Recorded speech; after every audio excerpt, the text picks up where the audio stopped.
Nightly Musers, followers of the pod, faithful few and hopeful many.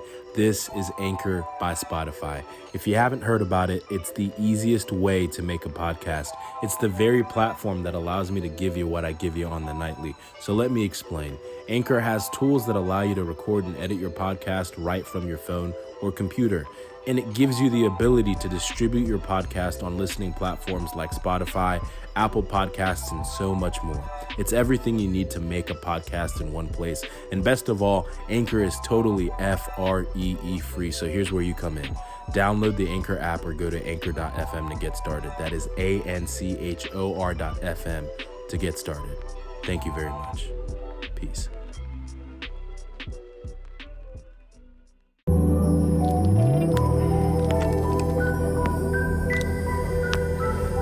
Nightly Musers, what's good? Yes, this episode is technically going to release after midnight. Not technically, it is going to release after midnight. But I have good news. This is night one of recording the EP that still doesn't have a title. We'll work on that. Y'all. Several things to be said. One, EP. It's so interesting. Like, it's not stressful, but it's like an interesting feeling. Psychologically, it is easier for me to play on a Sunday morning. I think because on Sunday mornings, like, I didn't even finish my thought. It's easier for me to play on a Sunday morning and just do it because you kind of have to. In your mind, you've trained yourself to understand. I still haven't finished my thought. Lord have mercy. It's easier for me to play on a Sunday morning than it is to record music. That is what I'm trying to say. So that y'all don't get caught up in the long story. That's the point. The reason why is because on Sundays, my mindset is like, there is no stopping midway and being like, crap, I messed up. And if I did, like, the environment is like, you just keep going. Like, the mindset is just keep playing, just keep going. And if you really have a flop moment, my personality shines through and it's like, oh, that wasn't supposed to happen. Let's keep moving on. And then people chuckle and then you move on, right? But in a recording, people are listening for perfection. Like, you're doing take after take after take after take after take to get it done. But you still kind of have that mindset of finish the take. And sometimes I get so caught up in wanting it to be perfect that I end up overthinking, and then, like, it's not natural. Like, I'm not just being me. I'm not just flowing. I'm not like, it's a Sunday morning and you just need to play, bro. Like, just be you. And it's so hard to capture that mindset whilst recording, because again, you're constantly thinking of, like, the first song that we're recording right now is Bluebird. Bluebird is a very delicate song. I enjoy that song. It's one of my favorites that I've written. It is the most, like, analogical. I don't even know if that's English. It is deeply analogous in terms of, like, there's a lot of analogy in it, and there's a lot of obviously it's about a bluebird, hence the name. But it's also not about a bluebird. It's about my niece.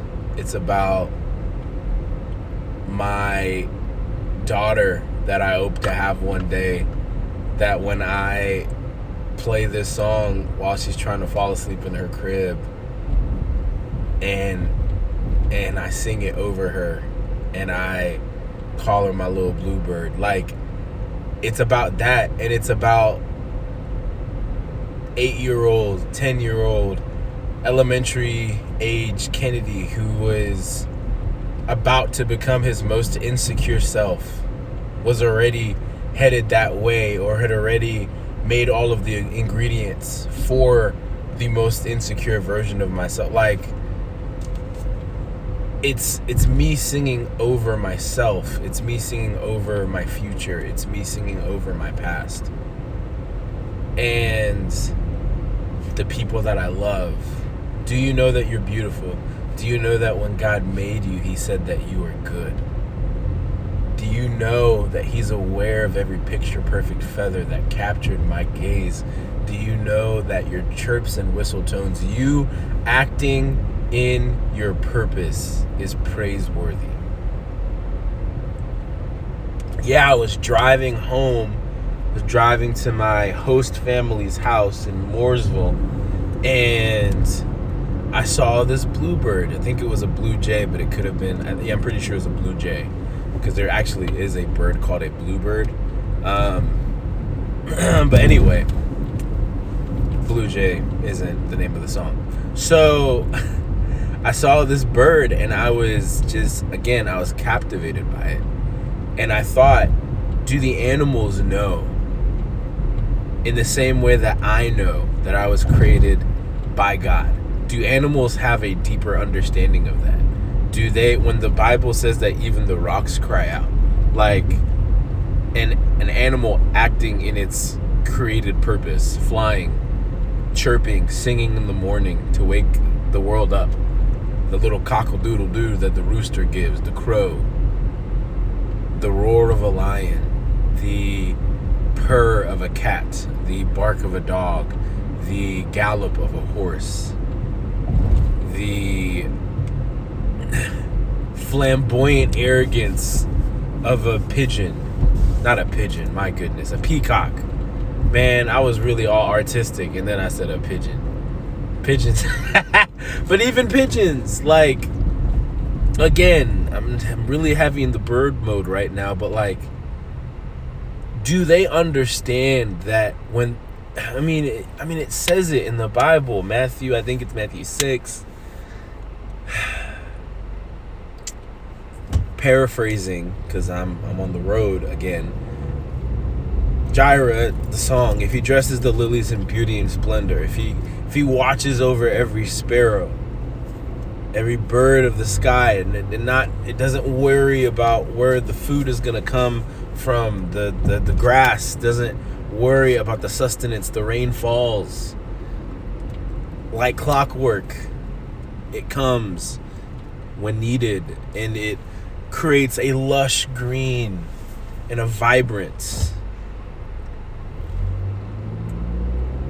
Even the rocks cry out. The rushing water, the stream that you can hear running through the river, like, every piece of creation screams of its creator, and that action is worship. Your chirps and whistle tones, you just being who God intended for you to be, is all inspiring and praiseworthy. Praiseworthy in the sense that it's a worthy offering of your praise, of his praise. Like, that is what this song is about. And it's a song that is sung in a way that is like intimate and almost a whisper, because it could be a lullaby. And there's parts that build because it's emotional, because yeah, I'm trying to scream to myself as a kid, you are loved, you are capable, you are more than what the bullies say about you. You are fearfully, wonderfully made. You are God's workmanship. He created you and said that you are good. He looks at you and sees his child that he took his time creating. Like, I don't know why I'm out here spelling out my song like this, but again, like, I wrote it relatively quickly. But everything that was in my mind, hey, no matter how far you go, know that I love you. my niece. Like, every ounce of intimacy that I ever wanted from the people I needed it most from, I am singing it into the song. And it's a really hard thing to do. And also, like, I'm faced with my producer Jordan. He said this is an encouragement to me nearing the end. He heard this from somebody else, so this is a paraphrase of a quote that he heard. That in the recording process, the people that were the band was playing at their peak performance, in the sense that it was pushing their ability. It was at the height of what they were able to do. But then they toured and played those songs over and over and over again, so it became easy. But then when they came back to record, they created a new ceiling, because what once was their peak performance became rudimentary because of repetition. Practice makes perfect. And so what feels really difficult for me right now is I can riff vocally, I can do what I want, I can manipulate my voice to do what I want it to do when I'm trying to record. I'm confident in that. I've been doing that my whole life.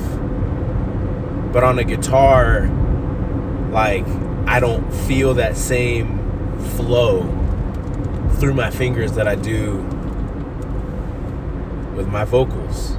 And I'm learning that I'm pushing my ability right now beyond even what I thought was possible coming into today.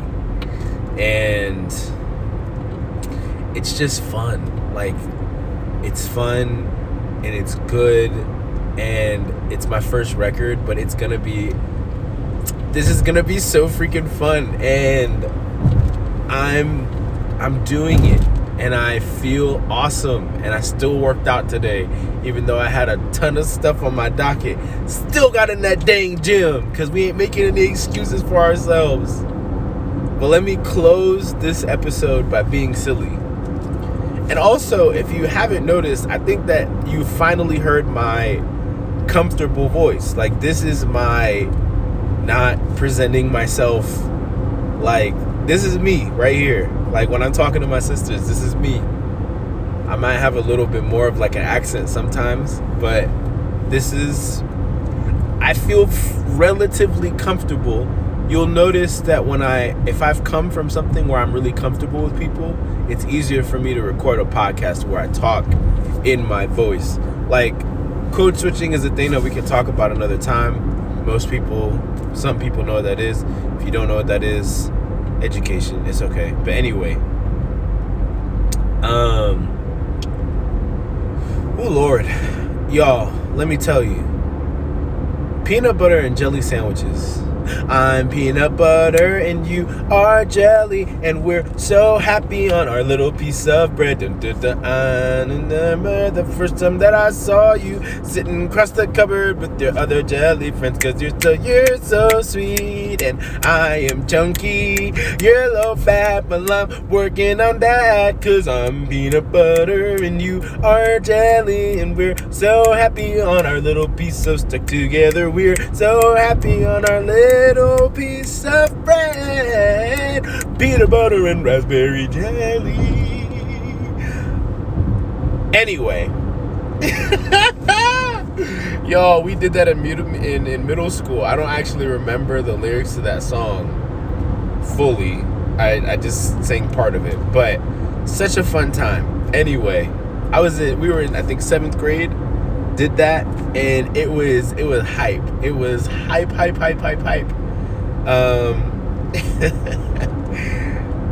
My friend / producer / home dog, Jordan Bailey, yo, that man made me the greatest peanut butter and jelly sandwich I've ever had in my life. That mess was life-changing. I also had dinner with some friends. Shout out to Clarks, you know who you are. And we had some Indian food, and that Indian food was slapping, baby. It was so good. It was so good. Delicatessen. Fabulous. Ghetto fabulous. It was phenomenal. Life-changing. So good. The biryani was amazing. It was also like an Indo-Chinese joint, which was interesting. And so they had spring rolls, top notch. Everything was just such a pleasurable eating experience.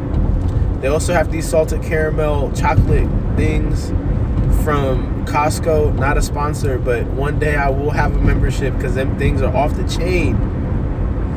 And then to top that off, we're recording, and I was like, I don't really want to eat anything right now because I don't want to mess up my, my chokes and my chest. But Jordan made me this peanut butter and jelly sandwich that was in the fridge. And y'all, this peanut butter and jelly sandwich really changed my life. I didn't understand, like, I know that the peanut butter to jelly to bread ratio is an important ratio to consider. But I don't think y'all understand how well Jordan considered the ratios. The jelly was definitely the star of the show. It was a raspberry jelly, apparently. It was the star of the show, but the firm foundation of that peanut butter was greatly felt. It was subtle. It was a subtle, strong hand of support. And the bread was doing this thing. It was a wheat bread, but it was good. Yo, that jelly was so sweet, and because it was in the fridge, it was kind of like an Uncrustable. You know how the jelly's like not loose, it's kind of firm, but it's jelly. It really feels like jelly, you know what I'm saying? And y'all, this, first of all, look, I'm working out, I'm trying to lose weight and all that stuff, but let me tell you one thing that I can do. One thing that I can do very, very well is talk about food, okay? I can talk about food like the next man. I can go pound for pound talking about food that I really enjoy. And let me tell you, so that you really understand, I hugged that man because of how good that peanut butter and jelly sandwich was. It was wonderful. It was wonderful, and I can't wait for the next time we record when he makes me another peanut butter and jelly sandwich, because it's really off the chain, y'all. But anyway, this is me telling y'all that we're still on the workout grind. The recording process for my first project, personal project, is going well. It's exciting. I'm learning a lot, and I am facing my insecurities and inadequacies head on and saying, nah, bro, you ain't gonna have the last word. We're gonna keep working. We're gonna keep learning. We're gonna keep pushing, and it's gonna be beautiful.